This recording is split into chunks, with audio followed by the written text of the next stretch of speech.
Sa mga nature lover at mahilig sa adventure, abay, isama nyo na ito sa inyong bucket list itong napakagandang lugar dito sa Tibiao Antique. At yung lugar nga ito no, yung isa sa aking pinaka nagustuhan sa lahat ng aking napuntahan na barangay dito sa Tibiao. Napakaganda naman talaga kasi ng view dito. At dito nga no, kitang-kita rin yung dalawang isla ng Kulasi. So yan po si Mararisen at saka si Batbatan. At bukod doon, makikita rin po yung napakagandang view ng Mount Majaas. At dito nga no, sa lugar na ito, hindi ako nagsasawa na bumalik dito. So actually, nakailang beses ko na itong napuntahan at na-post sa aking social media account. At kapag kasi nandito ako sa lugar na ito, talagang nawawala po yung stress na bigat ng damdamin na aking dinadala. Kasi napakaganda naman talaga ng view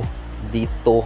At hindi yun makipagkaila na talagang breathtaking yung mga tanawin kapag nandito ka sa taas ng bahaging ito dito sa Barangay Pitak. Kaya no, sa mga gustong pumunta, sa mga mahilig sa nature, pwede na nating puntahan itong Barangay Pitak kasi napakaganda na po ng kalsada nila dito. At dito nga no, marami pang mga activities na pwede ninyong gawin dito, katulad ng paliligo sa ilog at tumawid sa kanilang napakaraming hanging bridge. Kaya ano pang hinihintay nyo, explore nyo na itong Barangay Pitak. So ayan na po no, napakaganda po talaga ng barangay nila dito.